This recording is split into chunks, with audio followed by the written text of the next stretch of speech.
Capítulo 16. Ela estava numa grande sala de concreto reforçada com aço, dutos de metal e elevados canos perto do teto. No largo meio cilindro laranja encostado na parede estava escrito XDRB1. Ao lado havia uma grande porta dupla trancada. A placa fixada ao lado dizia que a porta só abria em caso de emergências de primeira classe. Jill acreditava que B1 significava nível subterrâneo 1. Sua teoria confirmada pela escada de mão embutida no chão ao lado do meio cilindro, B2 e assim por diante. Ela olhou o buraco da escada, vendo só um pedaço de chão abaixo. Suspirando, ela guardou a espingarda e começou a descer. Assim que pisou no último degrau, ela virou-se ansiosamente e viu uma sala muito menor, tão amigável e industrial quanto a anterior. Chão e piso de concreto, luzes fluorescentes embutidas na parede perto do teto e uma porta azul cinza de metal. Ela correu rapidamente, começando a ficar esperançosa sobre não haver mais criaturas e armadilhas. Até agora os níveis subterrâneos não tinham nada de perigoso, exceto a falta de decoração. Ela abriu a porta e sua esperança desapareceu assim que o cheiro de carne morta a acertou. Ela pisou no chão de cimento que levava a uma escada larga que descia, um parapeito de metal cercando a escada. No topo dela estava um zumbi morto, tão magro e enrugado que mais parecia uma múmia. Ela pegou a espingarda e andou vagarosamente na direção da escada, percebendo que havia uma curva para a esquerda, perto onde o parapeito terminava. Ela deu uma rápida olhada no canto e viu que estava deserto. Ainda olhando o dessecado corpo, ela foi para a continuação do corredor e parou na porta à sua direita.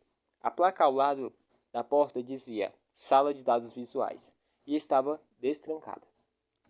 Jill entrou. A calma e cinza sala tinha uma longa mesa de reuniões no centro, com um projetor de slides na porta, de frente para uma tela portátil no fundo da sala. Tinha um telefone numa mesinha encostada na parede da direita, e Jill correu para ele, sabendo que era querer demais. Não era um telefone, e sim um sistema de interfone que parecia estar funcionando. Não parecia estar funcionando. Suspirando, ela passou por um pilar na parede e andou em volta da mesa, olhando para o projetor de slides. Ela deixou seu olhar procurar algo interessante e achou um plano quadrado de metal ao lado da parede da esquerda, do tamanho de uma folha de papel. Jill se aproximou.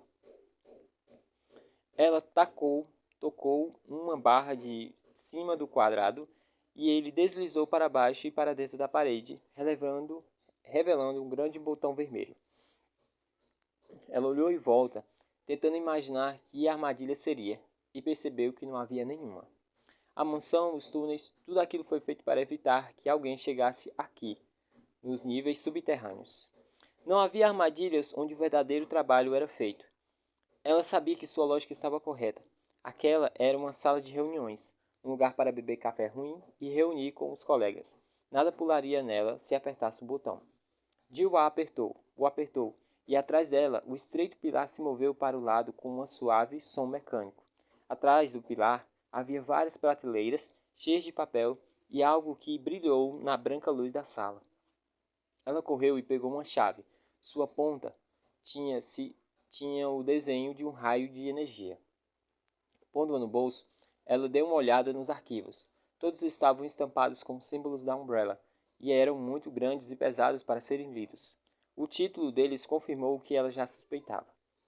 Umbrella, Relatórios de Armas Biológicas, Pesquisa e Desenvolvimento.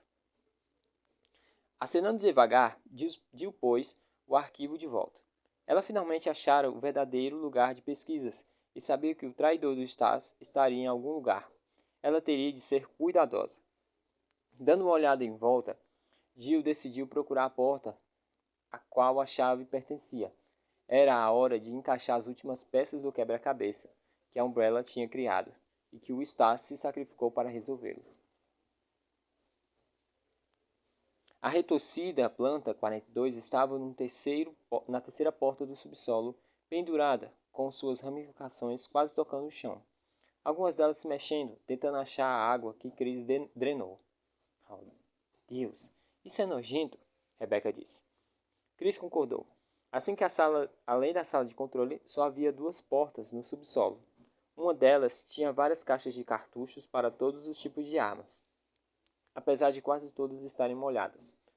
Ele achou uma munição de 9mm numa prateleira mais alta, salvando os dois de ficar sem munição. A outra sala era simples.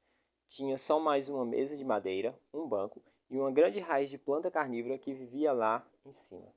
Certo, Chris disse. Como faremos isso? Rebecca ergueu um recipiente com um líquido roxo e balançou devagar, ainda olhando para os galhos se movendo. Bom, você se afasta e respire muito fundo. Essa coisa tem algumas toxinas que nenhum de nós está interessado em respirar, e vai liberar um gás que, assim que acertar as células infectadas. Chris assinou. Como saberemos se está funcionando? Rebecca sorriu. Se o relatório do J. Joyce estiver certo, nós saberemos. Veja. Ela destampou o vidro e se aproximou da raiz, e despejou o líquido sobre os galhos. Imediatamente, um gás avermelhado saiu da raiz, enquanto Rebecca esvaziava o pote e se afastava rapidamente. Houve um barulho como de madeira queimando, e em alguns segundos, as fracas fibras começaram a se quebrar e cair no chão. A confusa grossura do centro começou a apertar e a encolher. Chris olhou impressionado enquanto a grande raiz murchava até que o tamanho de uma bola de criança, pendurada e morta. Tudo demorou cerca de 15 segundos. Rebecca assinou para a porta e eles saíram, Chris balançando a cabeça. Deus, o que você colocou lá? Confie em mim. Se você não vai querer saber. Está pronto para sair daqui? Chris sorriu. Vamos lá. Eles foram para a porta dupla do subsolo, correndo pelo frio corredor até voltar para a escada. Chris já estava pensando no plano de fuga para depois de sair da hospedaria. Só dependia de onde a chave dava. Se ele saísse na floresta, ele estava pensando em correr para a estrada mais próxima, acender uma fogueira e esperar a ajuda chegar. Se nós pegar um carro e fugir, e mandar Irons fazer algo de útil, como chamar os reforços, pensou Chris. Eles chegaram no corredor de madeira que dava na sala da planta, ambos dando longos passos para evitar as paredes verdes, e finalmente parando na sala que continha a planta 42. Respirando fundo, Chris acenou para Rebecca, ambos empunhando suas armas, e Chris abriu a porta, ansioso para ver o que tinha atrás da planta experimental. Eles entraram numa grande sala, o cheiro de vegetação podre forte no ar. Seja lá o que for, como fosse, a planta 42 agora era uma grande e fumegante poça de meleca roxa escura no centro da sala. Galhos mortos do tamanho de mangueiras de incêndios estavam estendidos no chão. Chris procurou a próxima porta e viu uma simples lareira no chão à esquerda, e uma cadeira quebrada no canto, e uma única porta que aparentemente voltava para o quarto a qual vasculharam antes. Uma passagem escondida que ele não viu e que dava na mesma sala que agora estava. Devia estar escondido atrás de uma estante. Não tinha como sair. Matar a planta tinha sido uma perda de tempo. Ela não bloqueava nada. Rebecca pareceu tão desapontada quanto ele, seus ombros caindo enquanto olhava as paredes. Eu sinto muito, Rebecca. Eles andaram vagarosamente pela sala, Chris olhando para a planta morta e decidindo o que fazer. Rebecca foi até a lareira e se agachou perto dela, tocando num catálogo manchado. Ele não a levaria de volta para a mansão. Mesmo com muita munição, havia muitas cobras. Eles poderiam ficar no pátio e esperar Brad passar voando. Esperar que ele usasse o rádio. Chris, achei algo! Ele virou-se e viu tirando alguns papéis do catálogo, as pontas queimadas, mas o conteúdo estava intacto. Ele foi até lá e se inclinou sobre o ombro dela, e sentiu seu coração acelerar assim que leu as primeiras palavras. Protocolos de segurança.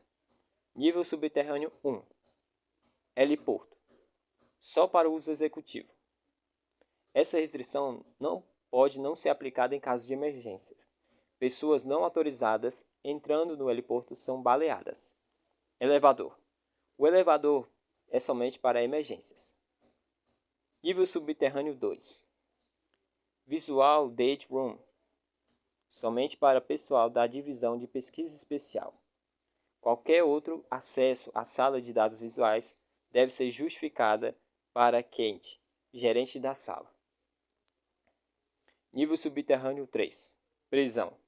A divisão de saneamento controla o uso da prisão. Pelo menos um consultor de pesquisa deve estar presente se o uso viral for autorizado. Sala de força. Possui acesso limitado a supervisores do quartel-general. Essa restrição pode não ser aplicada para consultores de pesquisa com autorização especial. Nível subterrâneo 4. Com relação ao progresso do Tyrant, depois do uso do T-Vírus. O resto do papel estava queimado. Wesker?